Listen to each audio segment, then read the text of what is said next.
प्यारे विद्यार्थियों, नमस्कार। मैं अरविंद कुमार आज आप लोगों के साथ में पेपर नंबर 203 से प्रीजुडिस पूर्वाग्रह, पूर्व निर्धारण या पहले से अनुमानित अनुमान जो पूर्वाग्रह होता है उससे संबंधित तथ्यों के बारे में जानकारी प्राप्त करेंगे, अध्ययन करेंगे कि पूर्वाग्रह क्या है और पूर्वाग्रह का जो निर्माण है वो कैसे होता है। हमारी संस्कृति में व्यक्तिशः धार्मिक रूप से राजनीतिक नेताओं के द्वारा किस तरह से इस पूर्वाग्रहों को बिना किसी विचारों के जन्म दे दिया जाता है।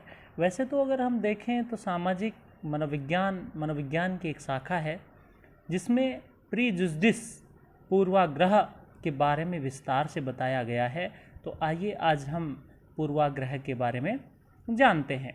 पूर्वाग्रह एक अंग्रेजी भाषा के प्रीजुडिस का हिंदी रूपांतरण है, हिंदी मीनिंग है, जिसको हम देखें लैटिन भाषा के दो शब्दों से मिलकर के बना है। पहला प्री और दूसरा जुडिस। प्री का अर्थ है पूर्व में और जुडिस का जुडिशियम का अर्थ है पहला पूर्व प्री और दूसरा जुडिशियम। तो प्री का अर्थ है पूर्व और जुडिशियम का अर्थ है निर्णय या धारणा। तो इस दृष्टि से पूर्वाग्रह का जो अर्थ होगा पूर्व निर्णय, पूर्व निर्धारण, पूर्व से निर्धारित धारणाएं या संबंधित सूचनाओं से पूर्व लिया गया निर्णय। एक बहुत अच्छे मनोवैज्ञानिक हुए हैं, वैसे तो बहुत सारे मनोवैज्ञानिकों ने अलग अलग परिभाषाएं दी हैं। अब हम देखते हैं बायरन नाम के मनोवैज्ञानिक ने 1979 में 3 रूपों के अंतर्गत पूर्वाग्रह को परिभाषित किया था। पहला, पूर्व में बनाया हुआ निर्णय, मतलब तथ्यों का परिणाम आने से पहले ही आप उसके ऊपर निर्णय बना रहे हैं। संबंधित तथ्यों का चिंतन रहित परीक्षण, मतलब चिंतन किए बगैर ही उसका परीक्षण जो आप कर रहे हैं वो पूर्वाग्रह है। ऐसा निर्णय तर्क रहित और प्रतिकूल नेगेटिव होता है। तर्क रहित मत रखने का कार्य पूर्वाग्रहों के अंतर्गत आता है। किसी विशेष समूह, धर्म और प्रजाति के प्रति विशेष प्रकार की घृणा या नापसंदगी, ये 3 तथ्य बैरन और बायरन ने 1979 में पूर्वाग्रह के तथ्यों के रूप में, परिभाषा के रूप में हमारे सामने उपस्थित की थी। अब दूसरे 2 परिभाषाएं हम देखते हैं, सैकर्ड और बैकमैन। ये भी 2 मनोवैज्ञानिक हुए हैं। 1974 में इनके द्वारा भी पूर्वाग्रह की परिभाषा दी गई थी। इनके अनुसार पूर्वाग्रह एक अभिवृत्ति है जो व्यक्ति को किसी समूह के बारे में, व्यक्तिगत सदस्यों के बारे में सोचने, प्रत्यक्षीकरण करने, महसूस करने, अनुकूल तथा प्रतिकूल ढंग से क्रिया करने की तरफ अग्रसरित करती है, उसे मोटिवेट करती है या उन्मुख करती है। तो ये था पूर्वाग्रह। अब हम देखते हैं पूर्वाग्रह के निर्माण के प्रति सामने आने वाले कारक, मतलब पूर्वाग्रहों के निर्माण में कौन कौन से ऐसे कारक हैं जिनका अद्भुत योगदान माना जाता है। तो पहला है रिलीजन, धर्म। देखिए, धार्मिक स्थितियां जो है, धार्मिक स्थल पर जाने वाले या न जाने वाले व्यक्तियों की अपेक्षा धार्मिक स्थल पर जाने वाले व्यक्ति अत्यधिक पूर्वाग्रह होते हैं। आलपोर्ट ने ऐसा माना है। लेकिन अकेले धर्म ही व्यक्ति के व्यवहार या चिंतन को निर्देशित नहीं करता है। वास्तव में धर्म के बारे में अपूर्ण जो सूचनाएं हमें मिलती हैं, जो हमें मिथक मिलते हैं, उनके कारण हमारे व्यवहार में जो है पूर्वाग्रह विकसित होते हैं। दूसरा है परिवार। परिवार में भी भारतीय परिस्थितियों में माता पिता बच्चों पर बहुत सारे पूर्वाग्रह लाद देते हैं। ये भी कारण है कि पूर्वाग्रहों का जन्म परिवार के कारण भी होता है। परिवार भी एक उसमें बड़ा कारक है। संस्कृति, प्रत्येक संस्कृति में अपनी नई पीढ़ी को कुछ समूहों के प्रति कुछ निश्चित विश्वास आचरण, अभिवृत्तियाँ और रूढ़ियाँ विरासत में पूर्वजों के द्वारा मिलती है, इसलिए जो विरासत है वो भी पूर्वाग्रह का निर्माण करता है। अगला है नेता। देखिए, नेता चाहे धार्मिक हो चाहे वो राजनेता हो, वो भी मिलकर के पूर्वाग्रह विकसित करने में पीछे नहीं हटते, क्योंकि इनमें राजनीतिक, प्रांतीय जो धार्मिक नेता है उनका विशेष योगदान पूर्वाग्रहों में होता है। कुछ नॉर्म्स भी हमारी संस्कृति, हमारे धर्म के द्वारा बनाए जाते हैं, उन नॉर्म्स के प्रति भी व्यक्ति पूर्वाग्रह विकसित करता है। हमारी जो शिक्षा है, एजुकेशन सिस्टम, वो शिक्षा औपचारिक हो अनौपचारिक हो, इनमें भी पूर्वाग्रह की भूमिका, विकास करने की भूमिका महत्वपूर्ण होती है। औपचारिक शिक्षा तो रेगुलर शिक्षा या आपकी संस्थागत शिक्षा, सरकारी और प्राइवेट जो हो सकती है, और संस्थाओं से बाहर जो शिक्षा दी जाती है वो अनौपचारिक। जो शिक्षा बच्चों को परिवार, समाज के सदस्यों और प्रत्यक्ष या प्रत्यक्ष रूप से हमें मिलती है, प्राप्त होती है, इसे अनौपचारिक शिक्षा कहते हैं।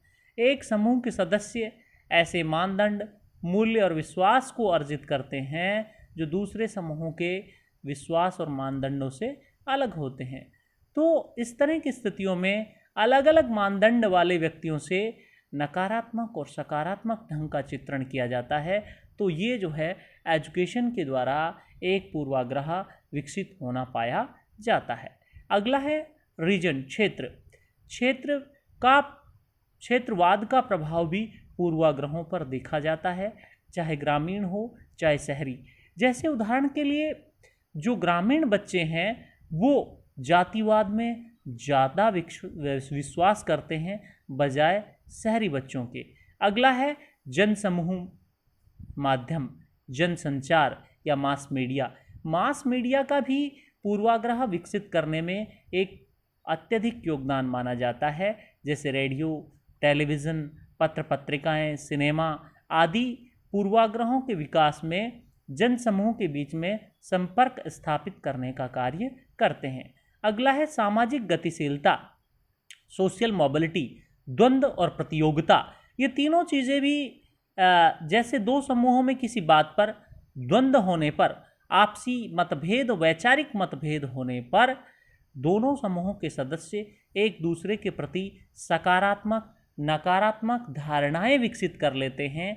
ये भी एक, जैसे भारत और चीन का आपसी अंतर्द्वंद सीमा को लेकर के, व्यापार को लेकर के, साम्राज्यवादी विस्तार नीति की, चाइना की जो नीतियां हैं उनके कारण भी ये एक विकसित हो रहा है। और स्पर्धा या प्रतियोगिता करने वाले समूह भी एक दूसरे के प्रति नकारात्मक अभिवृत्ति विकसित कर लेते हैं, और ये प्रतियोगिता ही द्वंद्व और संघर्ष का कारण बनती है। अगला देखते हैं हम, सामाजिक आर्थिक स्थिति भी पूर्वाग्रहों को विकसित करती है। धनाढ्यों के प्रति, गरीबों के प्रति, कि सामाजिक और आर्थिक स्तर जो है दोनों में नकारात्मक सहसंबंध होता है। ये कारण है एक व्यक्ति गरीब के प्रति, जो धनाढ्य व्यक्ति है, किसी प्रकार की नकारात्मक भूमिका विकसित कर लेता है। अगला है व्यक्तित्व, पर्सनैलिटी का भी बहुत योगदान है पूर्वाग्रहों के निर्माण में।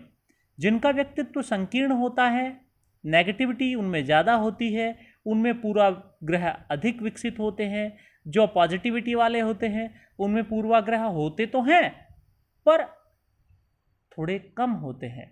नकारात्मक पूर्वाग्रह ज़्यादातर इंडिविजुअलिटी वाले, जिनकी नैरो थिंकिंग होती है, उनमें ज़्यादा विकसित होते हैं।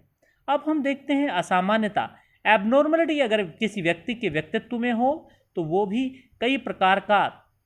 कई बार असामान्य व्यवहार को जन्म देता है, और जबकि असामान्य समूह से संबंध रखता है, ये एक मनोवैज्ञानिक कारक माना जाता है। एबनॉर्मलिटी भी पूर्वाग्रहों को विकसित करने में एक महत्वपूर्ण योगदान निभाती है। कुंठा, हर व्यक्ति की अपनी कुछ आवश्यकताएं होती हैं, और जब वो उनको प्रयास करता है पूर्ति करने का, लेकिन पूर्ति जब उनकी नहीं हो पाती है तो प्यारे मित्रों वो कुंठा के रूप में बदल जाती हैं, और ये कुंठाएं भी आगे चल कर के पूर्वाग्रहों को जन्म देती है। अगला है फीलिंग ऑफ इनसिक्योरिटी, असुरक्षा की भावना। जिन व्यक्तियों में असुरक्षा की भावना अधिक होती है उनमें पूर्वाग्रह भी ज़्यादा होते हैं। असुरक्षित व्यक्ति जो है स्वयं को समाज से एक अलग मानता है, वो समाज से दूर रहता है, वो भी समाज के प्रति पूर्वाग्रह विकसित कर लेता है। अगला हम देखते हैं चिंता का स्तर, एंग्जाइटी लेवल। एंग्जाइटी लेवल जो है मनोवैज्ञानिक दृष्टि से चिंता के स्तर और पूर्वाग्रहों के विकास में सीधा संबंध पाया जाता है। अधिक चिंतित व्यक्तियों में अपेक्षाकृत अधिक पूर्वाग्रह, पूर्व धारणाएं, पूर्व चिंतन ज़्यादा पाया जाता है। अगला देखते हैं सामाजिक दूरी, सोशल डिस्टेंस। जीवन स्तर और सामाजिक दूरी पूर्वाग्रहों के विकास में किसी न किसी तरह एक दूसरे से जुड़े हुए हैं। समाज में सभी व्यक्ति एक ही स्तर का जीवन व्यतीत नहीं करते, ये आप और हम सब जानते हैं। कोई गरीब है, कोई अमीर है, किसकी आवश्यकताएं ज़्यादा है, किसी की कम है। तो उस तरह की स्थिति में भी समाज से दूरी पैदा करने में कई कारक अपनी भूमिका निभाते हैं और उन कारकों के कारण जो सामाजिक दूरी अपने आप बन जाती है। जैसे आयु स्तर, जवान जवां के साथ रहेगा, वृद्ध जो हमारे गार्जियंस हैं वो उनकी स्थिति में रहेंगे, बच्चा बालक के साथ रहेगा। तो प्रतिष्ठा, सोशल स्टेटस, आयु की स्थिति, लैंगिक स्थिति, ये सब कारक हैं व्यक्ति के व्यक्तित्व में क्या पैदा करने के, प्रीजुडिस, पूर्वाग्रह पैदा करने के मुख्य कारक माने जाते हैं। अगला है स्टीरियोटाइप्स। स्टीरियोटाइप्स रूढ़ियुक्तियाँ। रूढ़ियुक्तियाँ भी पूर्वाग्रह पैदा करने में जैसे सामाजिक दूरी मुख्य भूमिका निभाती है मित्रों, वैसे ये भी दूर नहीं है। क्योंकि आमतौर पर रूढ़ि व्यक्ति की कपोल कल्पित कल्पनाएं, मनगढ़ंत बातों पर आधारित होती हैं। रूढ़ियुक्तियाँ जिनका कोई विशेष एक महत्व नहीं होता है। एक समूह के सदस्यों के बीच दूसरे समूह के सदस्यों के बारे में कई प्रकार की भावनाएं रूढ़ियुक्तियाँ पैदा कर देती हैं, जैसे घृणा, भय, नफरत, यही पूर्वाग्रहों कहलाते हैं और आगे बढ़ कर के अत्यधिक पूर्वाग्रहों की स्थिति में ये आते हैं। अगला है बिलीव्स, विश्वास। कई बार एक व्यक्ति एक दूसरे से अलग विश्वासों को रखते हैं। जब किसी व्यक्ति को पता चलता है कि दूसरा व्यक्ति उससे भिन्न विश्वास रखता है तो वो उसमें मतभेद करता है, मनभेद करता है, उससे घृणा करता है। ये भी पूर्वाग्रहों को बढ़ाता है। तो इससे अगला है एकाधिकारात्मक दृष्टिकोण। एकाधिकार जताने वाली प्रवृत्ति के लोग, ये सब मेरा है, मैं सब इसका मालिक हूँ, ये भी आम लोगों की तुलना में ऐसे लोग ज़्यादा पूर्वाग्रहों से ग्रसित रहते हैं। ये भी एक मुख्य कारण माना जाता है। दुर्बल, अहम, वीक ईगो। जिन व्यक्तियों का ईगो वीक होता है वो भी इस तरह की दृष्टि से पूर्वाग्रह से जल्दी विकसित होते हैं। और जिन लोगों का अहम कमज़ोर होता है वे संवेगात्मक रूप से आवेगी, इम्पल्सिव होते हैं, अर्थात उनमें संवेग तत्काल जाग जाते हैं और पूर्वाग्रह को तुरंत जो है जन्म दे देते हैं। इसी प्रकार से बहुत सारे और अन्य कारक भी पूर्वाग्रहों को निर्माण में अपनी भूमिकाएं निभाते हैं। तो ये हमारा आज का जो बिंदु था पूर्वाग्रह का अर्थ एवं पूर्वाग्रह को निर्मित करने वाले कारक। धन्यवाद।